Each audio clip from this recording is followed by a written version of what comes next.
For the thousands in attendance and the millions hearing around the world, welcome to the newest episode of Super Dario Brothers. And that's the bottom line, 'cause Stone Cold said so. Super Dario Brothers. New challenger approaches. It's a me, Dario. Stop it! Give me the mic!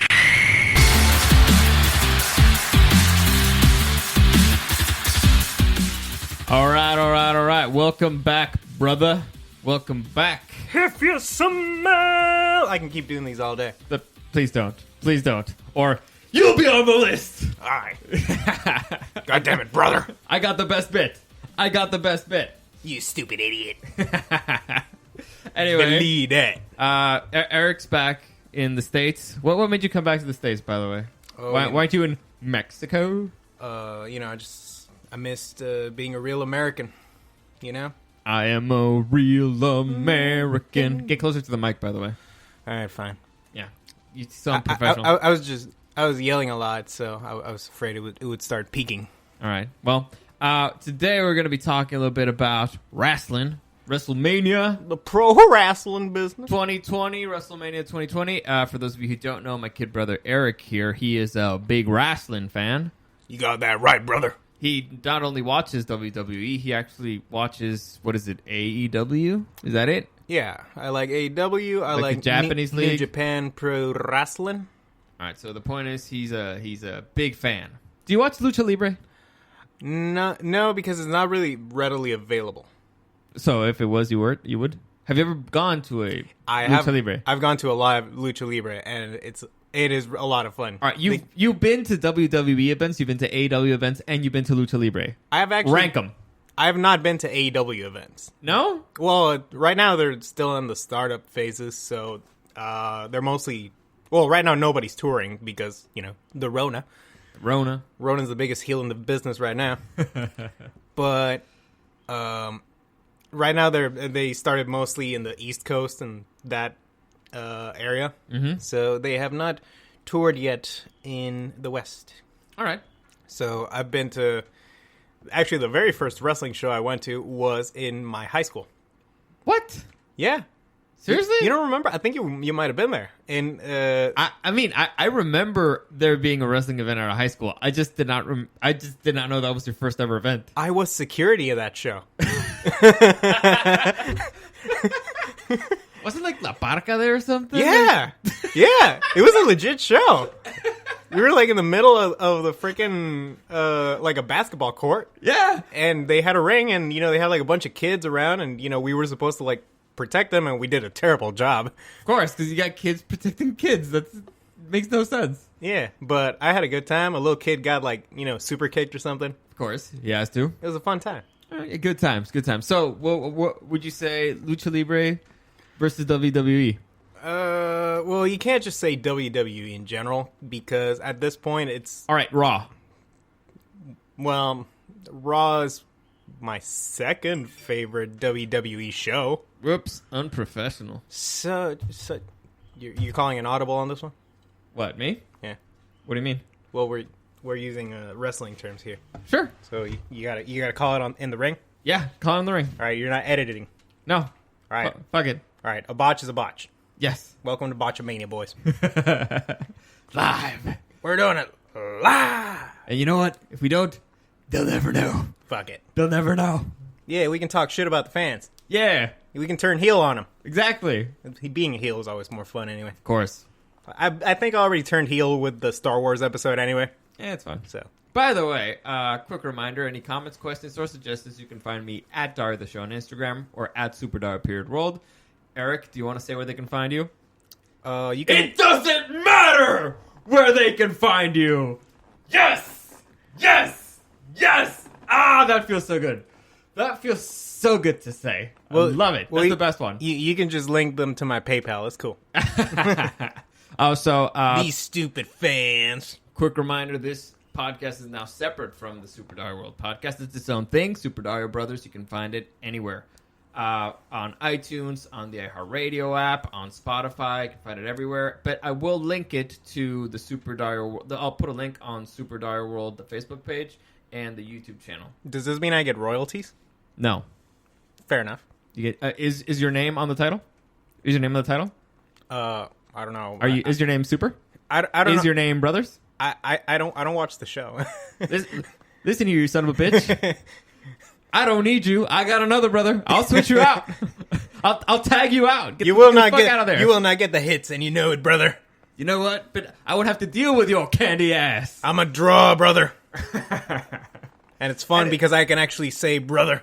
Yeah, that is true. Anyway, so the thing here is that I haven't really kept up with wrestling much, but I do know that wrestling right now is doing it without fans. Wrestling right now is very interesting. I am very curious, especially because WrestleMania happened, and WrestleMania happened without fans. It had record attendance of 0 fans. So, but before we get into that... They destroyed their average. Record breaking. Yeah. No, but before we get into that, I want to talk about the big news. The big news from the WWE is that Becky Lynch, the man... The man! Who I've met in person, by the way. Whoa. Is preggers. So, yeah. Congratulations. Congratulations, Becky.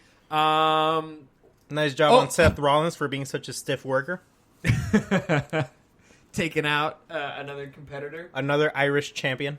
Oh. Forced to vacate their title. Odds that it was on purpose. Well, you mean on her part? No, I don't mean like the baby's an accident. Or were they trying? No, I mean like odds that this is a WWE stunt. 0. I'm going to say straight up 0. This is the WWE, bro. What you don't understand is that right now they're really, really struggling for ratings. How can they be struggling for ratings? They're the only thing in TV. Because wrestling without fans is really awkward to watch. Yeah. You just hear 2 grown men in their underwear grunting at each other. Which some people might be into that sort of stuff. Yeah, who are you to judge? But, it sort of it affects a bit of the storytelling. I guess. And, like a lot of moves and they're meant to play up to a crowd. Mm-hmm.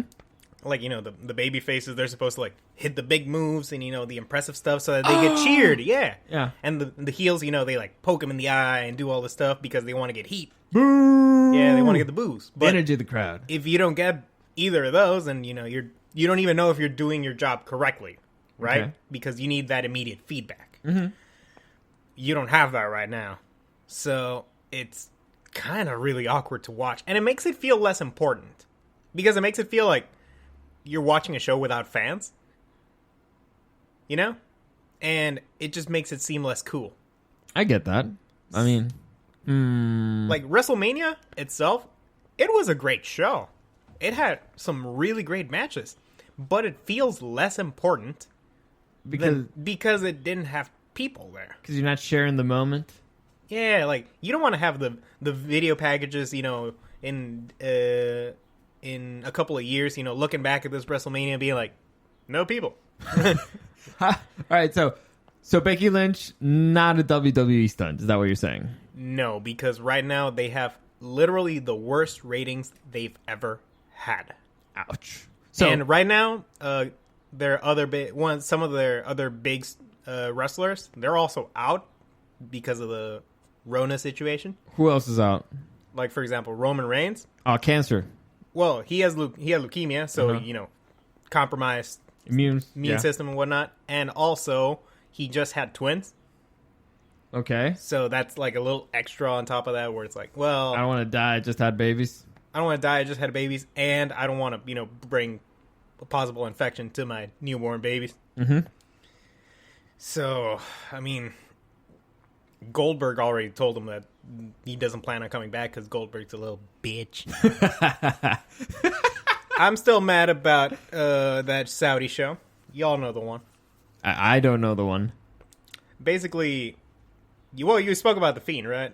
You know who The Fiend is? Yeah. Well, he was basically like the coolest thing going on. And they had him like with this undefeated streak, and he was like this monster, and he was a champion. Mm-hmm. And then they had him feud with Goldberg. Which, okay, big money match for a Saudi Arabia show, which those shows are already really controversial. Why? Because it's Saudi Arabia. Okay. Fair enough. Straight up. And something controversial always happens in those shows. Like, last year, they all got stuck there and they couldn't make SmackDown. Because, allegedly, the Crown Prince of Saudi Arabia didn't let them leave because Vince and him got into an argument, Vince McMahon and him, because Vince was demanding that they got actually paid for the shows because they hadn't been paid for like the last 2 shows and they were owed hundreds of millions of dollars. It was shady shit. Wait. So they went to Saudi Arabia to do a show. They did the show and they hadn't been paid yet. And Vince's response is, "We're not leaving your fucking country until you fucking pay us." No. So Vince and his crew had already left. They always leave like immediately after the show in their private jet. Okay. The other wrestlers, they fly coach. You know. Okay. So losers. Yeah, these jabronis. And apparently, allegedly, you know, the Crown Prince or whoever, they just didn't let their plane leave. Like they had them get off the plane and they had to be stuck there for like an extra day. They weren't like overtly threatened or anything, but it was like the plane is grounded. It's grounded. Yeah, and all your wrestlers have to stay. So they all had to make SmackDown the next night. Okay, because it was on a Thursday and SmackDown is on Friday. What did they do? They ended up having the best SmackDown of the entire year because they ended up bringing the wrestlers that actually decided to stay in America, because some of them refused to do Saudi shows. Of course. They had to be on SmackDown, and they brought up people from NXT. Oh, okay. NXT is my favorite WWE show. And NXT is like the worker league? Like, well, how would you describe it? It was originally the developmental league? It was originally meant to be the developmental league until they got ready to be called up to Raw or SmackDown. But objectively, it's better. It is objectively their best brand. And, well, I guess objectively doesn't work, but, you know. It's the brand that Triple H has control over. The game. It's all about the game, brother. And turns out he's excellent at running a wrestling show. Way better than Vince at this point. Because NXT might actually be the best wrestling product. I love Vince, though. He's a character. I can't wait to see all the documentaries that come out of his life once he's no longer in this mortal plane. So you want him to die so you can watch the story of his life? I don't want him to die. I'm just saying there'll be cool shit coming out when he dies. It'll be a storyline for sure. Yeah. Odds that it'll be a storyline that he died. I mean, he's already died in storylines before. Seriously? Dude, the day of the Chris Benoit thing. Ooh. The very day, I think, or maybe like the previous Raw. Vince had the storyline where he got into this limo, and the limo exploded, and he died. You think Chris Benoit lost it because he thought Vince was dead? I don't know, but I'm not going there. I do not condone.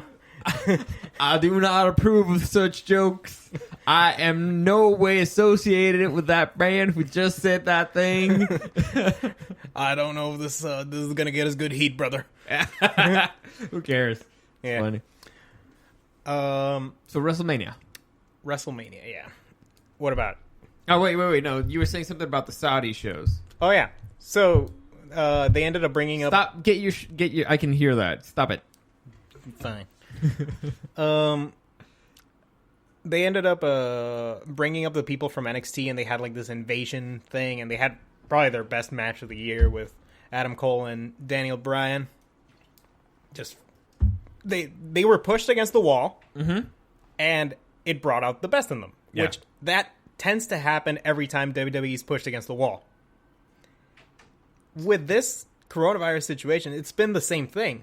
Their shows have actually been way better.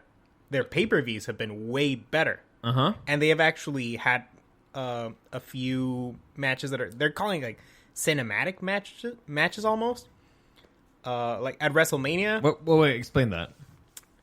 So, matches that are not exactly your typical wrestling matches in a ring, with a single shot camera and whatnot. Mm-hmm. It's more like an action movie. Multiple cuts, music in the background, like they're outside the ring in like crazy areas and whatnot. For example, WrestleMania this year was filmed it was over 2 nights, right? Yeah. And the first night, the main event was AJ Styles versus The Undertaker. Okay, big match. Now, I thought The Undertaker retired. He did, but he came back because money! dollar bills, y'all. Look, there's a thing that they say, never say never in wrestling. Okay. Bret Hart came back to WWE eventually. Of course. Nobody would have ever expected it. Goldberg came back. Hulk Hogan in the I think it was the 90s, literally testified against Vince McMahon in court. Holy shit. In the steroid trials.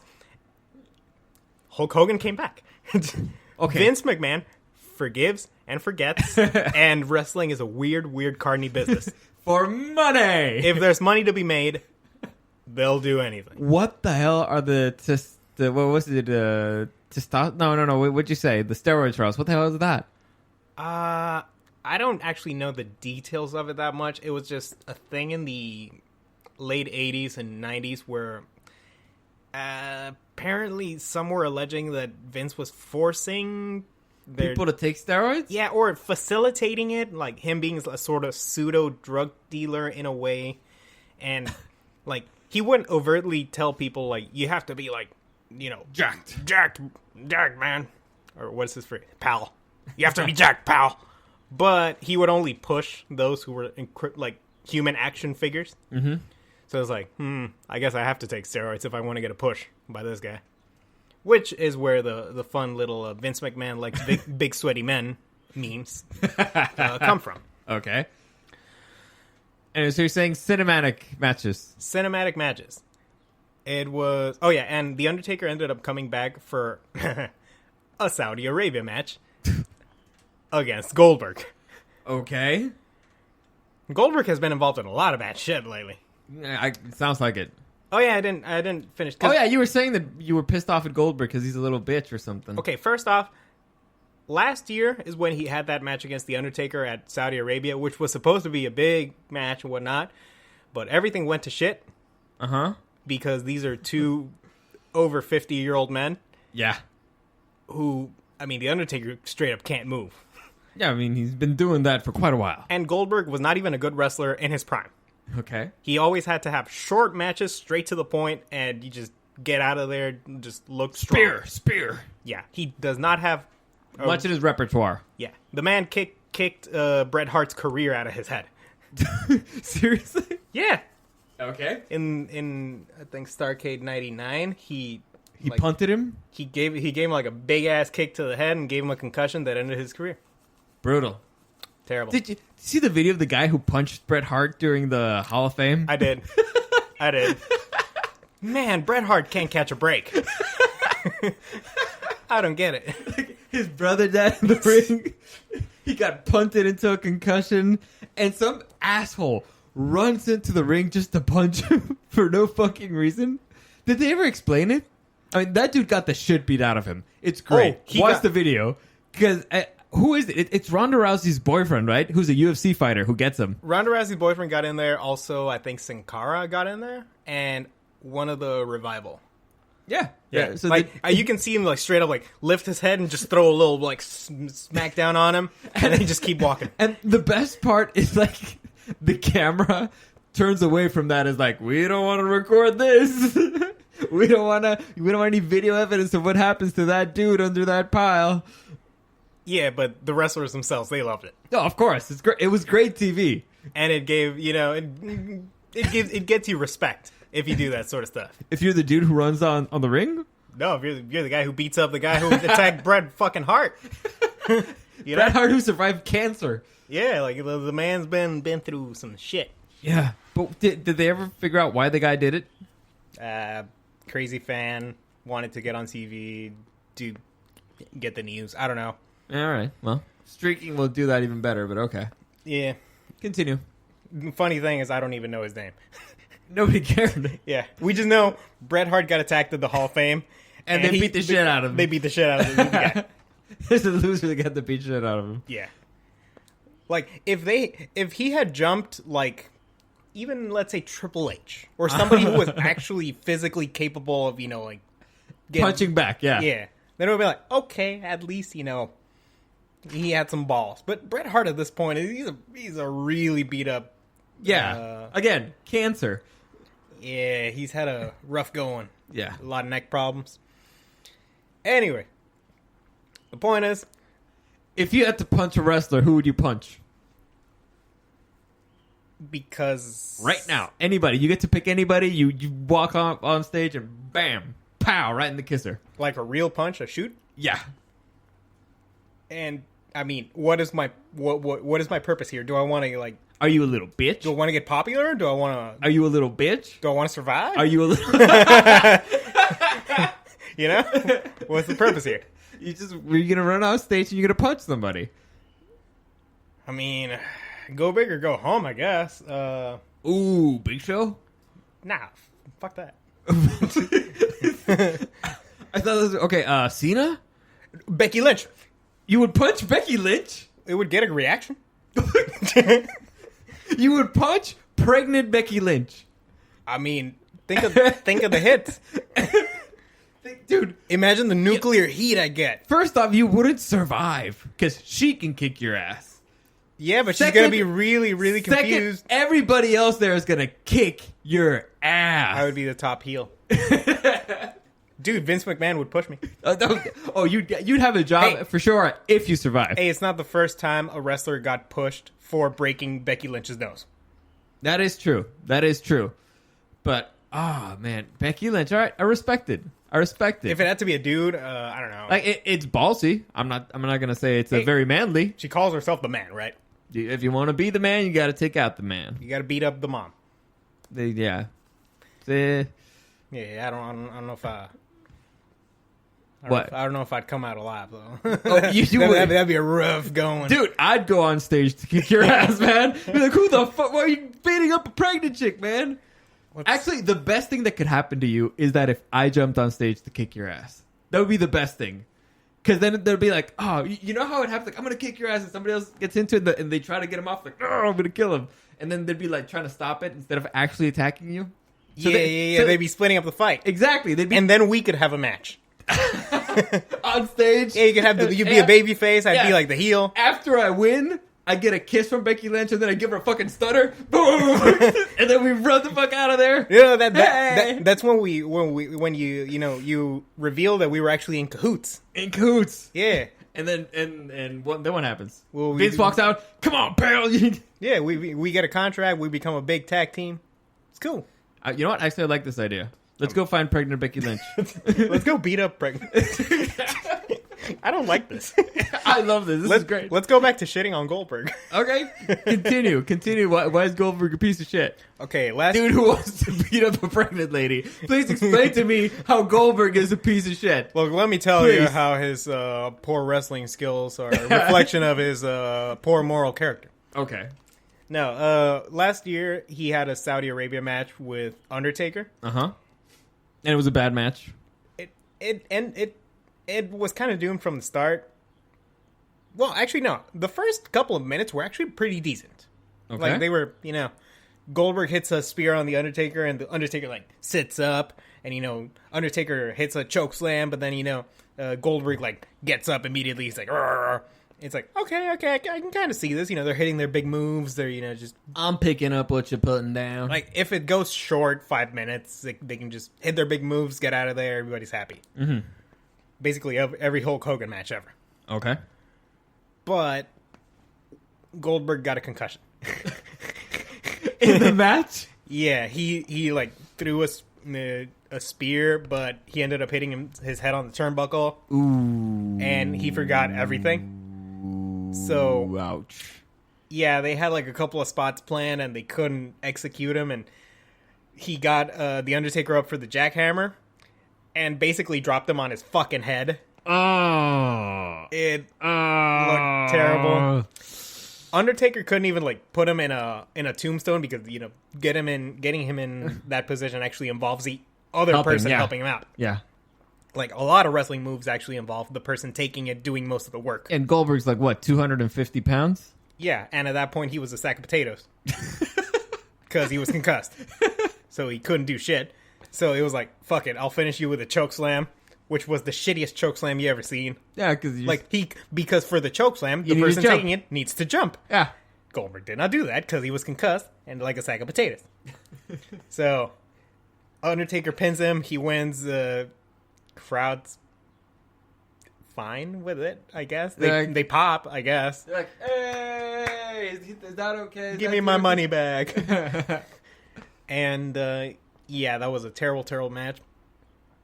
And the year after, when the Fiend character was the champion, he faced off against Goldberg for the championship because when Goldberg asks for something, he gets it. Okay. Like, there was no storyline reason for it other than Goldberg is a legend, he's strong, and if he wants to face for the championship, he will. All right. Which is stupid, but yeah, whatever. I never said it was a good story. And the problem is, okay, so what do you do when you have an up-and-coming talent who is super hot in the company facing off against the legend? He has to take down the legend. He takes down the legend, and he gets, like, the boom. Yeah, he gets the... validation. What would you call it? The shine, right? Like, it rubs off on him. It's like, oh, it's the man who beat up this guy. Yeah. Yeah, he lost. In WrestleMania? No, in the Saudi show. Ah, okay. Apparently, Goldberg simply said, because he was the good guy going into the thing, because the Fiend is a heel. Okay. He's like the monster heel. And Goldberg is like, well, I'm like, I don't want to ruin the image of my character, like, being destroyed by the villain or something. And he cares a lot about, like, little kids and shit, which is stupid.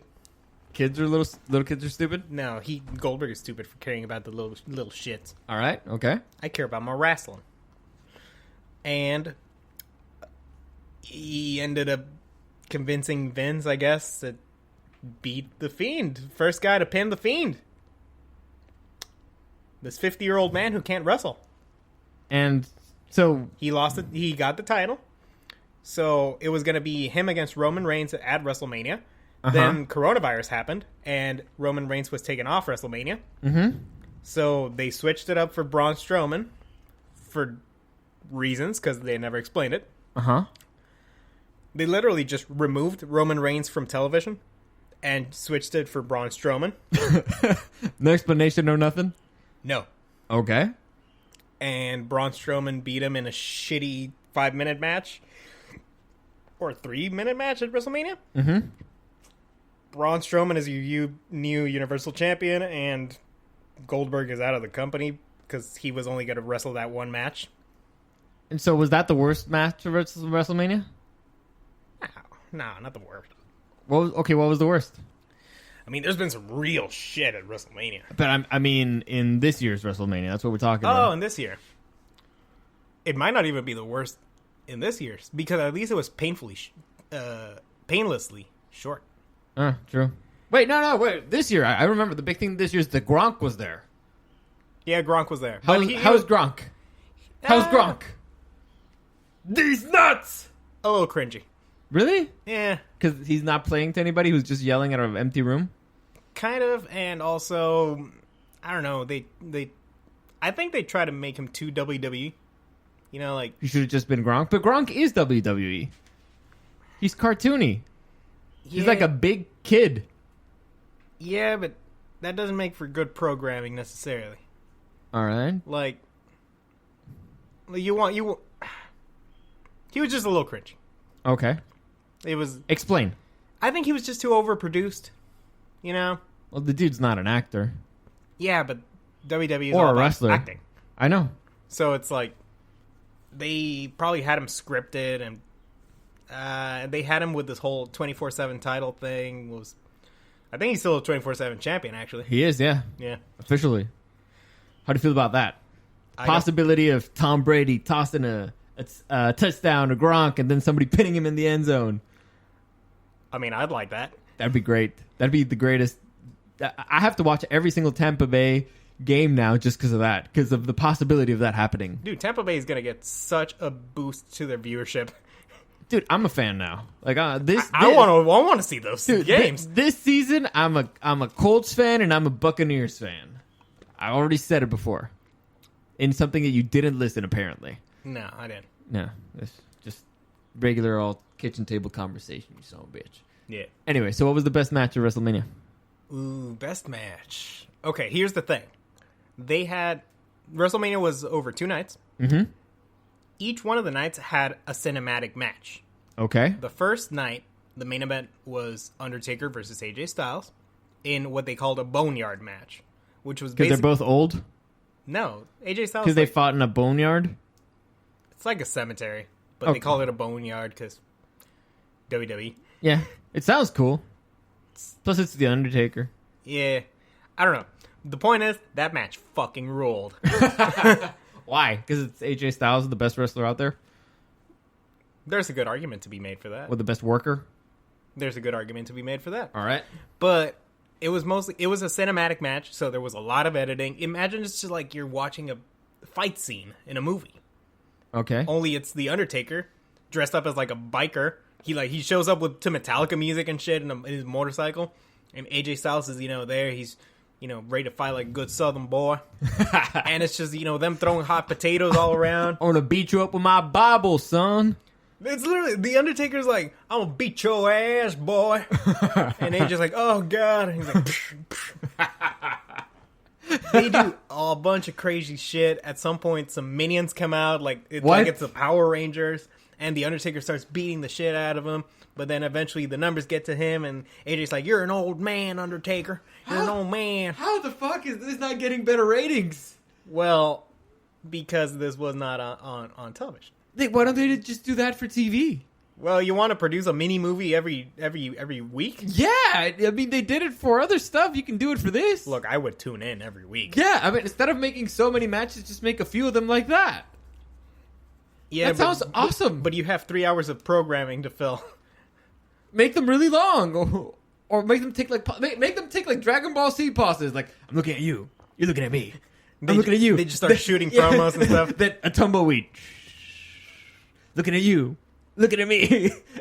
That'd be great. And then if you want to make it like a Western, you put some background music. Ooh, wow, wow, wow.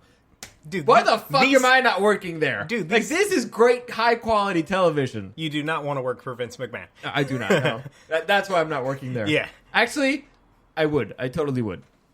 I respect the man. You do not want to work for him. But okay. I work for Triple H? Yeah, that's good. I'd work for the H-Man. HQ. Yeah. Plus, he's always with HBK. We'll be hanging out. Of course. Heartbreak Kid? Yeah. But I'd be hanging out down in NXT, where the cool kids play. Sure. Trying to find an opening to punch Becky Lynch. I'm not gonna punch Becky Lynch, okay? No, because you're too slow. I'm gonna punch. She'd beat your ass. I'll punch Brock Lesnar. See, now that's just suicidal. Well, I don't think he'd feel it. He might just eat your hand. He might find it funny. Right? He'd be like, boom. He'd be like, oh my god, this little man just walked up to me and punched me. That's funny. Like, you know that I'm the UFC heavyweight champion. Like, I've been that. You know that I eat people. I don't even know if I can reach him. Dude, I don't think you could even look at him. I think you would freeze. I think you'd be like, run up like, he looks at you and you're like, oh, what is this? I'm paralyzed. And then he starts speaking and I start laughing at his voice. Nervous laughing while you pee yourself. Look, I'm all about the entertainment. Okay. So as long as we bring the eyeballs to the product, I'm good. You know? Cool. Anyway, continue. I don't mind being the chicken shit heel who, runs away as a pussy. It's fine. Oh, as long as you got the belt. As long as I get the heat, brother. So AJ Styles, Undertaker, minions come out. Yeah, and they finally get like the upper hand on the Undertaker, and AJ's like about to bury him alive. By the way, by minions, do you mean like guys wearing like hoods and stuff? We don't know who they were or where they came from. We just know AJ had them in his corner. Okay. Have they not heard about social distancing?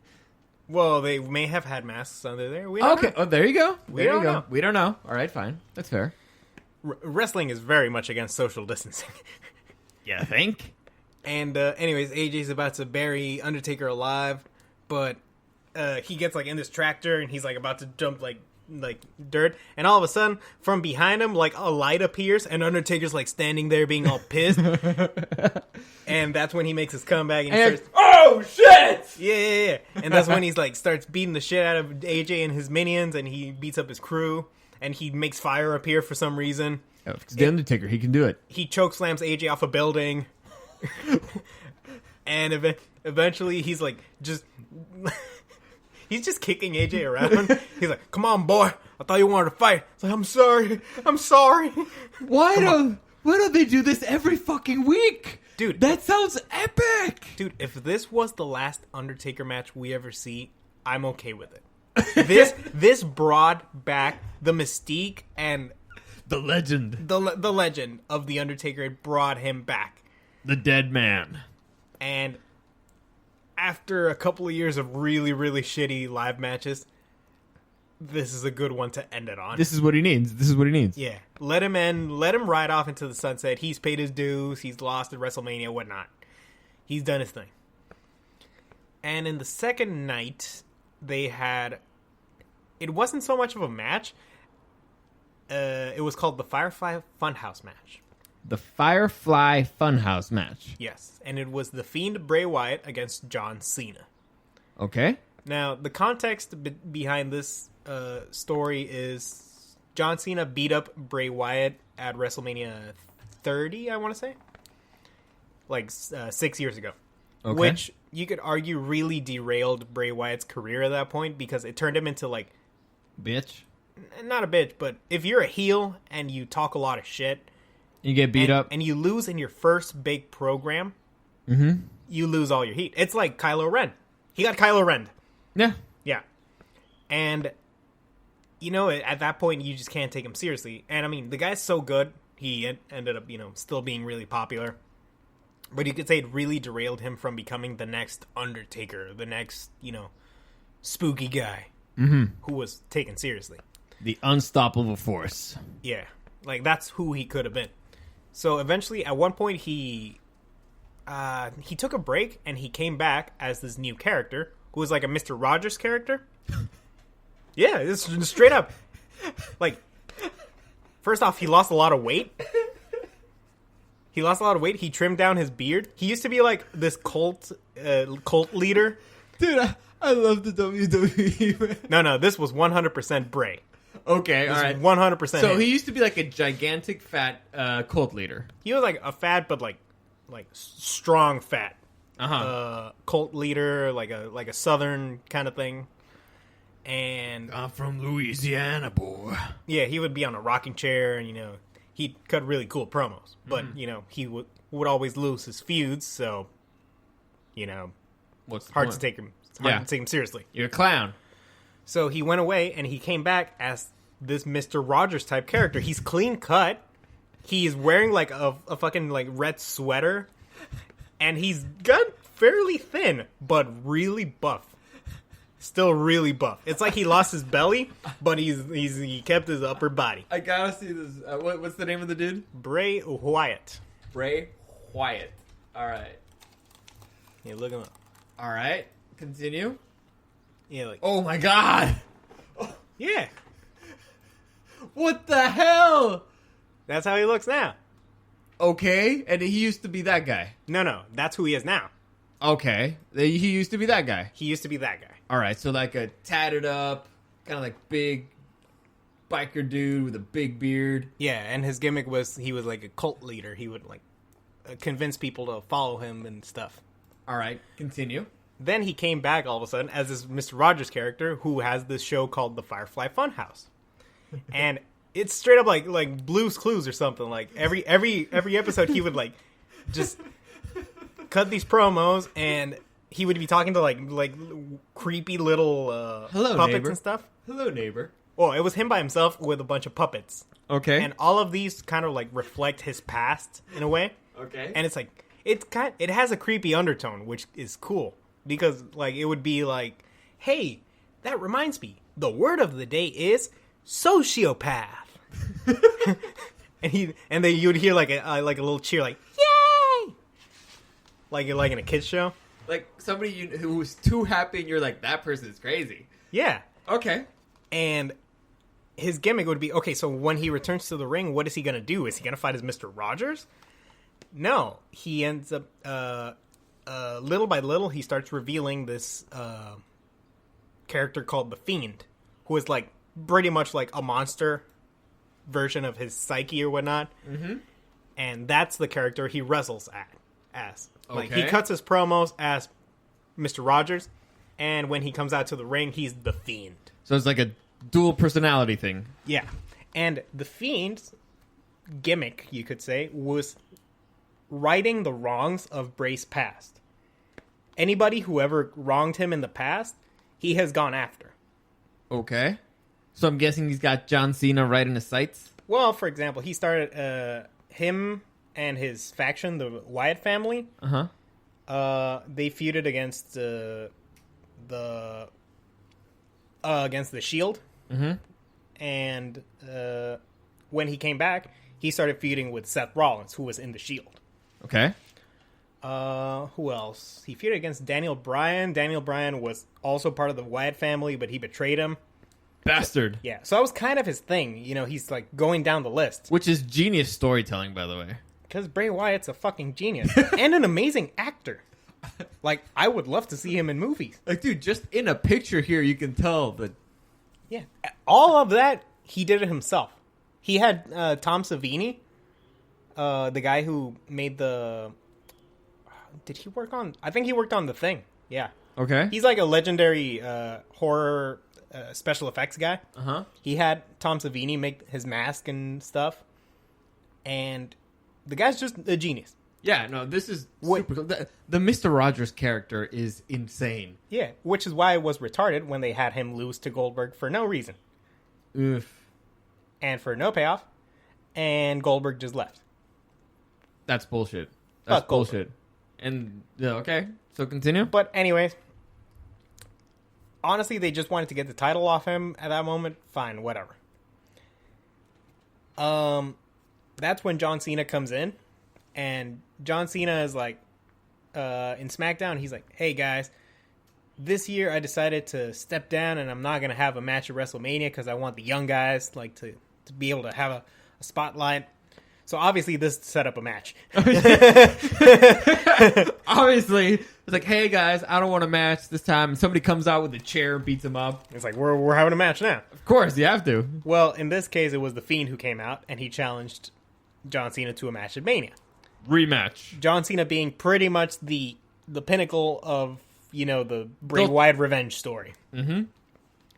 So they have what is called a Firefly Funhouse match, which is essentially an art house film. Is this another cinematic match? Yes.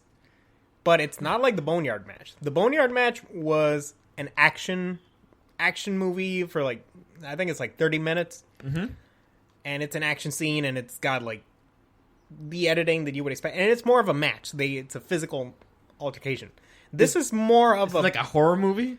Kind of. It's like a Nightmare on Elm Street kind of thing. Like John Cena's teleported into the Firefly Funhouse and he's speaking with like puppets and stuff.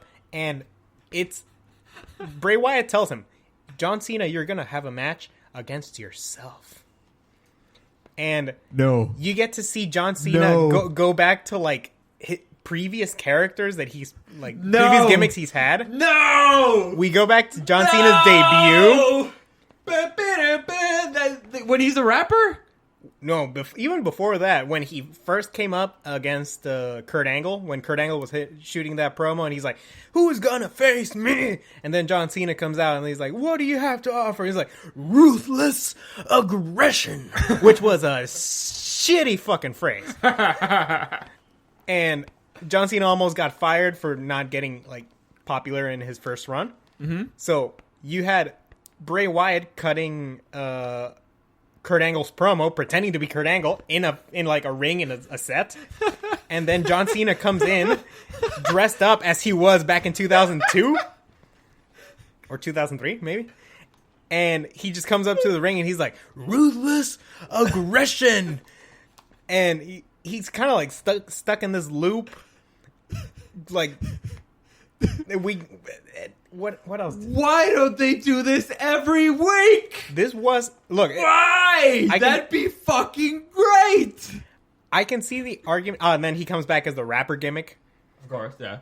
And after that, he comes back as, like, the actual John Cena. And then they go back to all WCW days with the NWO. And it's sort of like an exploration of the character of... John Cena, and, people wanted him to turn heel for years because, they were booing him, so might as well turn him heel, and that'll make big money, but they never turned him. And it's sort of like a parallel between Hulk Hogan's career, because Hulk Hogan, in the 90s, he was always a babyface. Mm-hmm. He was Hulkamania and all that, but he started getting really stale. People started turning on him, and he decided, fuck it, I'm going to turn heel. Mm-hmm. And in one of the most famous moments in wrestling history, he ended up turning heel with the invaders of WCW and forming the New World Order. Yep. Hulk Hogan turning heel was the best thing that ever happened to his career. Of course. Because the business skyrocketed. They started getting millions and millions of people. And that's when the Attitude Era sort of began. Smart. Hollywood Hogan. Biggest boom period in the history of wrestling, even like by today's standards. Yeah. So that was a brilliant move. And during the match, Bray Wyatt is sort of like criticizing him in a way because... Like that's what Cena should have done? It's what Cena should have done because people... Like, you're no Hulk Hogan. Yeah, people were sick of Cena. And Cena knows it. And... I'm sick of Cena. Yeah, well, right now that he's been away for a while and we've had other top guys, he's kind of respected, like, as a wrestler, and he's done good stuff. But not turning him heel was definitely... Bad career move. I think it was a mistake. That was a bad career move. Yeah, and, the match ends when... At that point, like... John Cena like sort of like snaps and he starts beating up Bray, but then Bray disappears, and then all of a sudden the Fiend appears, and that's when like the Fiend just squashes Cena and takes him out. Nice. Vengeance. And he literally makes him disappear. So Cena's gone? Cena's vanished. We literally can't see him. He's done. We don't know. But It was a way to write him off television, and for a while, yeah. It was awesome because they kind of do this thing where John Cena had cut a promo on Bray saying that at WrestleMania, I'm going to get rid of and finally vanquish the most overhyped, overpushed, and overvalued wrestler of all time. And he was referring to Bray. But then when they're at the Firefly Funhouse match, they start, and Bray is about to hit him with his finisher. Mm-hmm. They start playing that promo back, but the camera starts pointing at Cena. Oh, dude. And it's like, at WrestleMania, I'm going to get rid of the most overhyped, overpushed, overvalued wrestler of all time. Dude, honestly, this makes me like Cena more. The fact that he's so fucking aware of it and making fun of it. Yeah. That's fucking genius. Oh, yeah. Whoever thought of this is a fucking genius. It was Bray and Cena. It was fucking brilliant. I'm giving Bray all the credit because I still don't like Cena that much. But kudos for him for sticking it out. Dude, it was time to put Bray over at Mania, and he did it. So is that the best match? I don't know. Okay. I'm going to put those cinematic matches aside. All right. Because they're like their own thing. If I'm going to judge them like the actual matches in ring at the Performance Center, the workers who were having wrestling matches that were normal, I'm going to say the best match was probably Charlotte versus Rhea Ripley. Really? The girls? Yeah. Well, Charlotte Flair is She's what's it called? A natural legacy. Yes. Legend in her own right, maybe. Yeah, that's certainly what WWE has been pushing her as. But she is one of the best female wrestlers in the world. Yeah. And Rhea Ripley, she's an up-and-comer who's actually a year younger than me, which hurts my soul. Let me see this chick. Dude, she's badass. And she's gotten over really well. I think I know who this is. I remember you were watching an event and I saw who this was. Okay. Yeah. She was from NXT, and the gimmick this year was... By the way, this doesn't make any sense because the people here don't know how old you are. I'm 24. So she's 23. She may have had her birthday already, but yeah. Okay, continue. She was NXT Women's Champion, and... Man, you must feel like such a loser. You haven't accomplished anything. This bitch was in the best match in Wrestlemania. What have you done with your life? We had the same amount of fans. What?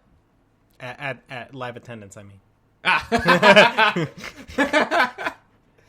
was like, what? Hey.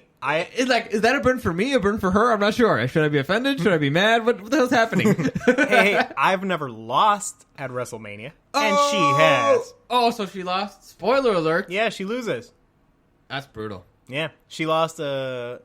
Basically, Charlotte won the Royal Rumble early in the year, and you win the Royal Rumble, you get to challenge for any of the top titles. Mm-hmm. And she was like, I've been Raw Women's Champion, and I've been SmackDown Women's Champion. But when I was in NXT, I was never NXT Women's Champion. So she went for the NXT title? Yeah, it was mostly to boost ratings for NXT. So Charlotte was the NXT Women's Champion? She was never NXT Women's Champion. Oh, wait, no. Charlotte won the Royal Rumble. I misunderstood. Okay. Yeah. And so she decided to challenge for the NXT Women's Championship. Mm-hmm. So now she's had the Triple Crown. Yeah, and now she's down in NXT doing whatever. Yeah. They wanted to boost ratings on Wednesdays to go against AEW. That's straight up the reason. Yeah, makes sense. How's AEW doing with the whole Rona? About the the ratings are down, but they've had pretty good matches. They've had like a tournament for a new TV title that they're bringing over. I think AEW being not live has been a little sadder because they've had new people come into the company to no fans. Yeah. So it's like Matt Hardy debuted for AEW. Oh, brutal. And it was the first week of the lockdown. Brutal. And it was like, man, that would have gotten a hell of a pop. Yeah, and you don't know what guys are going to be popular or not because you don't have any fans there. It's hard to say. I mean, Matt Hardy's going to be popular. Of course, yeah. Because Especially Matt Hardy. Broken Matt Hardy. What? Oh, I'll send you some videos later. Okay. All right. Broken brilliance. He has his broken condition. Please stop. Please stop. I refuse. All right. So, how was the Brock Lesnar fight? Because I think that was the big one. Yeah, that was like the final main event. Not good. It was fine. It was way better. It was the same idea as the Goldberg match, except that Brock Lesnar and Drew McIntyre can actually wrestle. Yeah. So it was just spamming finishers, but in a better told story. Like with the Braun Goldberg match, it was like Goldberg hit a couple of spears, then Braun hit a couple of spots, and then it was over. Mm. With Brock and Drew, they had a little bit more of a story. You have Paul Heyman in the corner, sort of like yelling, Paul being as great as he is. Mm-hmm. Brock, as much shit as people want to give him, he's one of the best ever, honestly. Yeah. The man can sell his ass off, and when he turns it on, he turns it on. Kick somebody in the dick. He can kick somebody in the dick, no problem.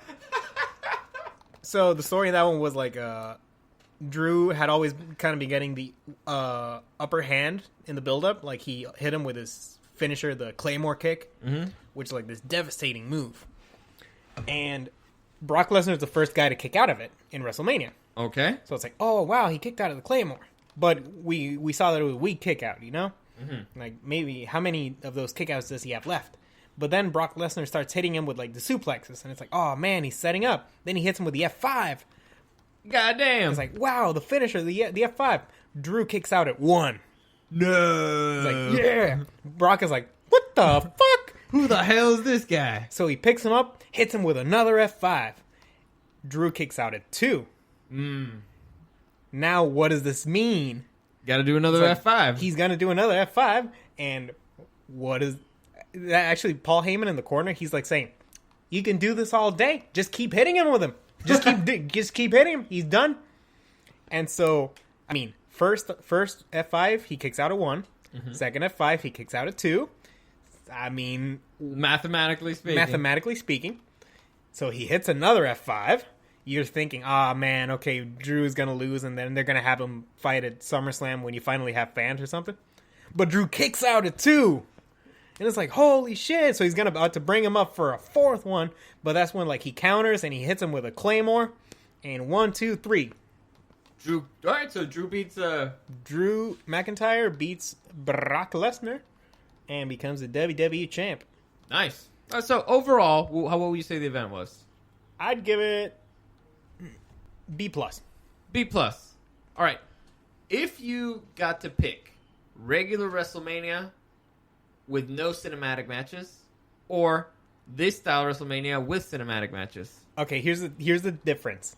The cinematic matches are honestly not the reason why I enjoyed it as much as I did necessarily. Okay.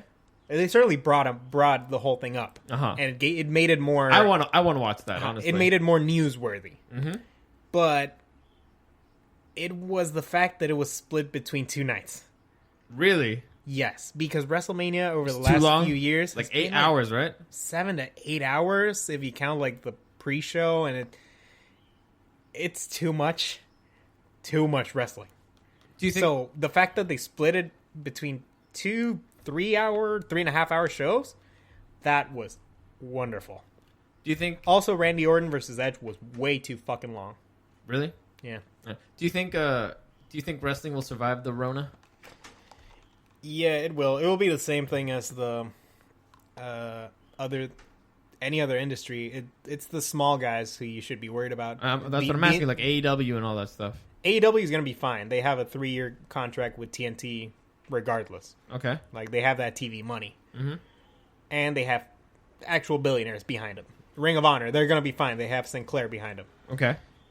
WWE, they're going to be fine. They have Vince, and they're the biggest by far. Yeah, they're the big dog. New Japan, they're the biggest in Japan. They're going to be fine. But it's other places. Impact is going to survive because they're like cockroaches. Like, at the end of the universe, you're going to have Impact Wrestling. Okay. And nothing else. That's good to know. They just don't die. Whew, man. Lucha Libre. Lucha. Hey, of course, this is tradition. I mean, honestly, the companies that you can name, they're going to be fine. They're going to survive. They're going to be hit pretty badly. WWE already cut like 40% of their workforce. Ouch. Which was 100% unnecessary. And they've been highly criticized for it because other companies have not let go pretty much of any wrestlers. And they've been fine. It's the companies that you really can't mention, like, that are going to take the brunt of it, and they're going to have to start going out of business. Damn. Well, they should do cinematic matches every week. At least one. They recently had another one. Really? Because recently was Money in the Bank, their next pay-per-view. Okay. And you said the pay-per-views have been legit. Pay-per-views have actually been really good. And Money in the Bank was only like 2.5 hours long, which was lovely. Was it money? Shut up. All right, so okay, it's fine. It's good to know. I'm excited. I want to see those matches. And the Money in the Bank match was so you're familiar with the concept, right? Yeah. This time, instead of it being like you need to explain it for okay. for the people who don't know. Right. You know how in my podcast that you don't listen to, I say for those of you who don't know a lot. Yeah, I tend to hear that in the podcast I don't listen to. Sure. Dick. Yeah. Basically, 6 wrestlers start off, and there's a briefcase hanging in the middle of the ring, like way up high. And what they have to do is they have to get a ladder and climb up it and unhook the briefcase. And if they win that briefcase, it has a contract that lets them cash in for a title match of their choosing at any moment. So it's like a guaranteed title, basically. Pretty much, because you can literally like have like the champion who just fought a match and barely won. You can immediately cash in your thing, and take him out, like just as he's like already winded and like beaten exhausted. up. Mm-hmm. Or you can even beat him up beforehand and then cash it in. Like it's mostly for heels. Yeah. Like so that heels can, cash in at the most opportune time and, they get a bunch of heat. And the champion looks good because they were beaten up after they had like a grueling match. Yeah, it was like he got cheated out of the title. Yeah. So it's good. It's good to have a heel being the champion and a babyface chasing. Mm-hmm. And the difference this year is that they had what they called climbing the corporate ladder, Money in the Bank. What? So they had a ring on top of Titan Towers, which is WWE headquarters. Uh-huh. At the top, in the roof. Uh-huh. And then they had the briefcases for both the men's and the women's Money in the Bank matches hanging up there. So and they please tell me they started at the bottom. They started at the bottom. Yes! Yes! Like they start in the lobby, and it's all about hijinks, like getting all the way up there. It's like a fucking Scooby-Doo episode. Yeah, and the best thing, they happen at the same time, dude. The men's and the women's. So every now and then they like run into each other and stuff.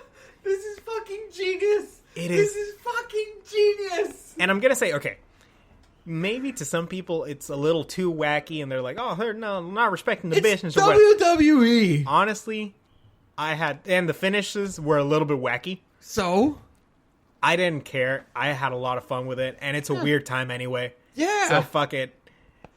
I highly recommend those. Dude, I'm gonna check those cinematic ones out immediately. That sounds fucking hysterical. It sounds great. It's like wrestling should never take itself seriously. This is what they should be doing all the time. Well, look, wrestling can take itself seriously and have some of the best like emotional peaks and valleys.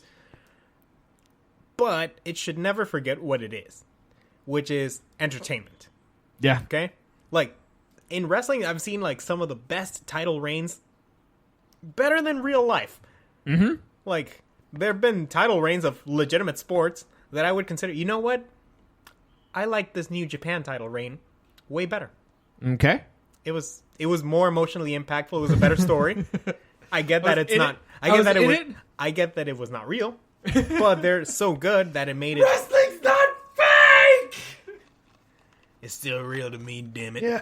My emotions were real. Doesn't that count? Yeah. And, so yeah, I think there should be, like, there's always room for comedy. There's always room for wackiness. But there's always room for, like, the serious story. You know what I mean? I don't know, but I honestly, I'm liking the cinematic stuff. I'm going to watch it. But I want to stop it right there. We're already in a fucking hour, so we're done so. Done so. When are you playing? Why aren't you playing? Well, I can sing it. Wait, what is your outro music?